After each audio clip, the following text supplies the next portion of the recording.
सबसे पहले हम लोग सॉल्यूशन में क्या लिखेंगे, ध्यान दीजिएगा। सॉल्यूशन में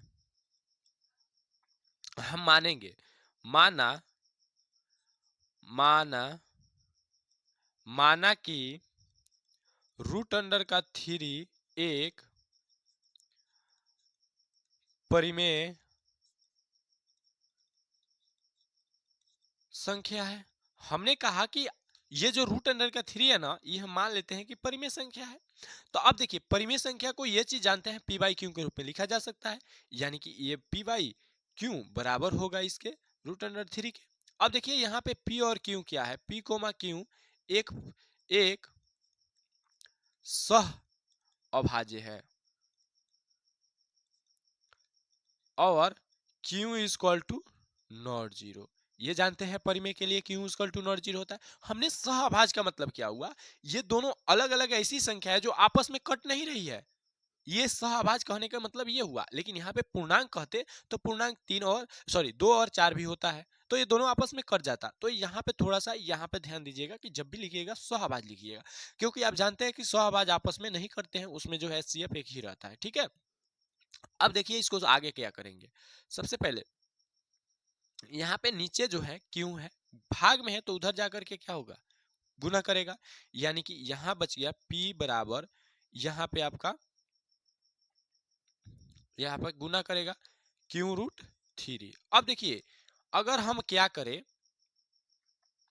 इस रूट 3 को इधर ला ले तो क्या हो जाएगा, P बाई रूट 3 बराबर का क्यू। अब देखिए यहाँ पे हमने क्या लिया, यहाँ पे हमारे पास आ गया क्या, q is equal to P by root 3। इसमें चेंज नहीं होगा, क्योंकि हमने पूरा जितना भी इधर था उसको इधर लाए हैं, इसको था उधर भेज दिए, यानी कि लेफ्ट वाले को राइट में बुला लिए, बराबर के इधर बुला लिए, बराबर वाले को उधर भेज दिए, पूरा को भेजे, इसलिए चिन्ह में कोई चेंजिंग नहीं आएगा, ये बात ध्यान रखिएगा। अब देखिए हम क्या करेंगे, दोनों तरफ वर्क करेंगे, इसका दोनों तरफ वर्ग करने पर, हमने दोनों तरफ वर्क किया तो देखिएगा ये हमारा हो जाएगा क्यू का स्क्वायर और बराबर ये हो जाएगा P का स्क्वायर, ये स्क्वायर रूट को हटा देगा, यानी कि 3 हो जाएगा। समीकरण 1 मान लेते हैं इसको। हमने क्या कहा कि इसको पहले Q को बराबर किया रूट अंडर, जो भी आपका रूट अंडर में रहेगा सबसे पहले उसको नीचे ले जाइएगा, नीचे ले जाइएगा। अब ले गए, उसके बाद आपको क्या करना है, उसका वर्ग कर देना है। उस वर्ग करने का मकसद क्या है कि उसके रूट नीचे जो है ना वो हट जाए, बस। अब देखिए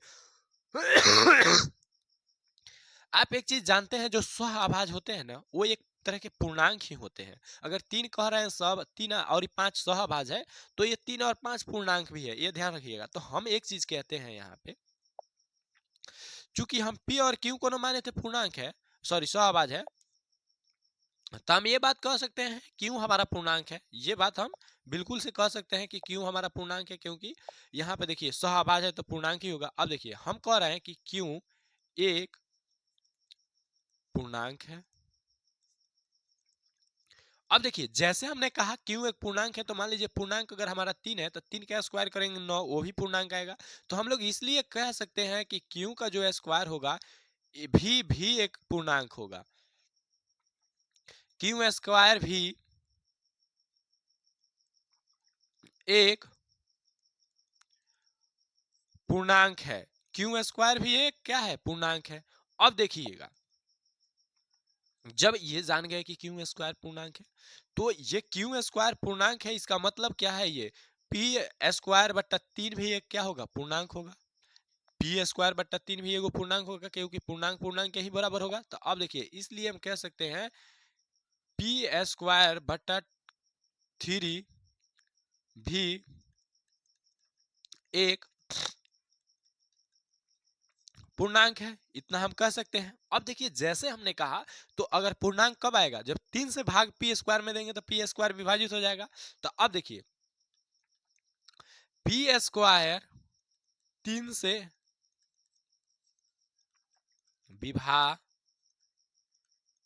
विभाजित है, क्यों, क्योंकि अगर मान लीजिए कोई पूर्णांक आ रहा है किसी, जैसे मान लीजिए कि हम 6 में 3 से भाग दिए, तो 3 दूना 6, 2 मर्त में कटा हुआ हमारा पूर्णांक आया। तो वही बात कर रहे हैं कि 3 बट्टा P स्क्वायर बाई 3 पूर्णांक है कोई तो वो पी स्क्वायर 3 से कट रहा होगा तबे तो पूर्णांक आ रहा होगा, क्योंकि दशमलव में मान आएगा तो पूर्णांक तो होता नहीं है।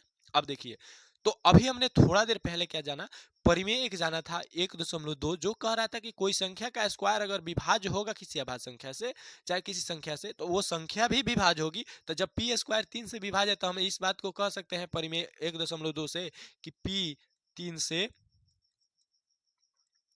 विभाज्य है, कह सकते हैं P 3 से विभाज्य है। अब देखिए, तो हम लोग यहां पे फिर देखें तो P बाई क्यू यानी कि P बाई 3 यानी कि P 3 से विभाज्य है, तो मान लेते हैं कि कोई ना कोई संख्या आ रहा होगा, एक K1 पूर्णांक बना लेते हैं, यानी कि K1 कोई पूर्णांक है। मान लीजिए कि हमने P में 3 से भाग दिया तो 5 आ गया, तो इसको हमने नाम दे दीजिए क्या, K1 है। K1 चाहे कुछ भी नाम दे दीजिए, A1 है, B1 है, C1 है, X1 है, ठीक है, कुछ भी नाम दे दीजिए। अब देखिए, जहां यहां पे लिखना जरूरी है, जहां K1 क्या है जी, जहां जहां जहां जहां होता है ना, जहां, एक मिनट, जहां K1 जहां K1 एक पूर्णांक है, हमने कहा कि K1 एक क्या है जी, पूर्णांक है, ठीक है। अब देखिएगा, आगे सॉल्व करते हैं इसके, आगे इसको सॉल्व करते हैं तो यहाँ पे आपका क्या हो जाएगा, अगर हम लोग P को रहने दे तो ये हो जाएगा 3K1, 3K1 हो गया। इसको बना लीजिए समीकरण 2, ठीक है। अब देखिए क्या करेंगे, समीकरण 1 में P का मान रखने पर, समीकरण 1 में P का मान रख रहे हैं जो कि आपके किसके बराबर था, देखिएगा समीकरण 1 यहाँ पे है क्यू स्क्वायर बराबर P square by 3, Q square बराबर पी स्क्वायर बाई 3, पी का मान कितना है 3K1, इसका स्क्वायर बाई कितना था 3, ठीक है। अब देखिए यहाँ पे ये हो गया क्यू स्क्वायर बराबर, यहाँ पे हम P और Q का मान निकालेंगे तभी तो हम ये सिद्ध कर पाएंगे कि P और Q अगर आपका सहअभाज्य आ गया तो परिमेय होगा, नहीं तो सहअभाज्य नहीं आया तो वो अपरिमेय होगा, क्योंकि हमने उसको सहअभाज्य माना है ना। तो जब सही आएगा तो परिमेय है, नहीं आएगा तो अपरिमेय है। अब देखिए यहाँ पे 3×9 K1 का स्क्वायर बाई 3 हो गया, 3 से ये 3 मर्द में कट गया, तो हमारे पास जो है K स्क्वायर बराबर आया 3K1 के स्क्वायर के। अब देखिए यहाँ पे हम के स्क्वायर 1 को रहने दे, अगर इसको इधर भेजेंगे तो ये हो जाएगा क्यू स्क्वायर बाई 3 होगा। एक चीज हम जानते हैं, चूंकि ये जानते हैं कि K1 एक क्या है जी, पूर्णांक है, ये चीज तो हम जानते हैं कि K1 हमारा जो दिया है वो पूर्णांक है, हमने खुद माना था उसको, तो इसलिए कह सकते हैं कि K1 का जो स्क्वायर है ये भी एक K1 स्क्वायर भी एक क्या है, भी एक पूर्णांक है, हम ये भी कह सकते हैं, क्योंकि K1 तो हमने खुद पूर्णांक माना था तो उसका स्क्वायर भी पूर्णांक होगा। तो हम लोग इसलिए कह सकते हैं, देखिएगा क्या, ये जो है Q square by 3, Q square by 3 भी एक पूर्णांक होगा, क्यू स्क्वायर बाई 3 भी एक पूर्णांक है, क्योंकि जब K1 स्क्वायर बराबर है क्यू स्क्वायर 3 के, तो जब वो पूर्णांक है तो ये भी पूर्णांक होगा, इसलिए लिखे हैं। अब देखिए जैसे पूर्णांक होगा तो भाग लग रहा होगा तभी ना कोई संख्या आएगा, तो हम लोग इसलिए कह सकते हैं क्यू स्क्वायर 3 से विभाज्य है। अब देखिए इसलिए ये भी कह सकते हैं कि अब क्यू 3 से विभाज्य है, ठीक है। अब देखिए यहां पे हम लिख सकते हैं क्यू बाई थ्री, क्योंकि क्यू 3 से विभाज्य है तो कोई ना कोई यहाँ पे प्रोडक्ट देगा, वो पूर्णांक देगा, इसको मान लेते हैं K2 कोई पूर्णांक देगा, तो हम मान रहे हैं जहां जहां जहां K2 एक पूर्णांक है। हमने क्या कहा, जहां K2 एक पूर्णांक है। अब देखिए जब K2 एक पूर्णांक है तो यहां पे क्या हो जाएगा, अगर यहां से हम लोग Q का मान निकाले तो ये 3, यहां से अगर Q का मान निकाले तो यहां पे हो जाएगा Q बराबर 3K का। अब देखिए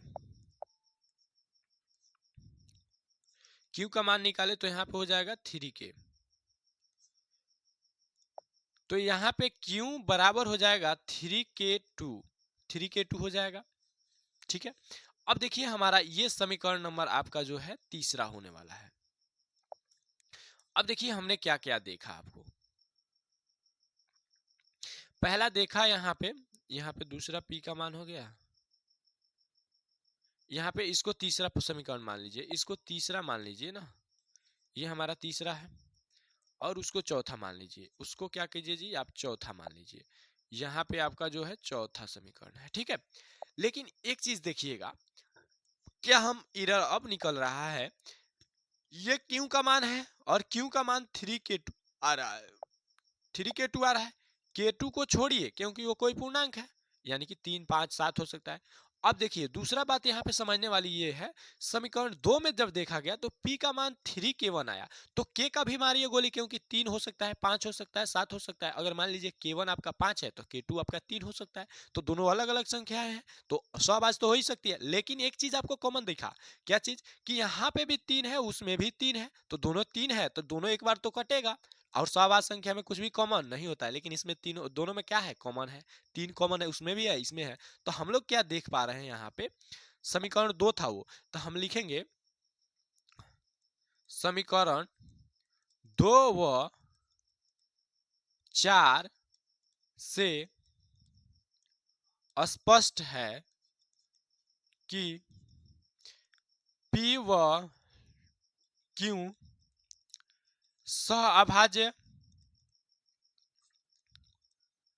नहीं है, क्योंकि अभी हमने देखा सहअभाज्य होता तो 3 कॉमन नहीं ना होता, तो यहाँ पे हमने देखा कि ये यहाँ पे 3 कॉमन है, यानी कि यहाँ पे सहअभाज्य नहीं है। तो हम ये चीज लिख सकते हैं यहाँ पे, अतः अतः हमारी पूर्व कल्पना, कल्पना गलत है, यानी कि हमने जो पहले कल्पना किया था कि ये परिमेय संख्या है, वो हमारी कल्पना गलत निकली। अतः ये बात हम कह सकते हैं, अतः ये बात हम कह रहे हैं, अतः रूट अंडर का 3 एक क्या है,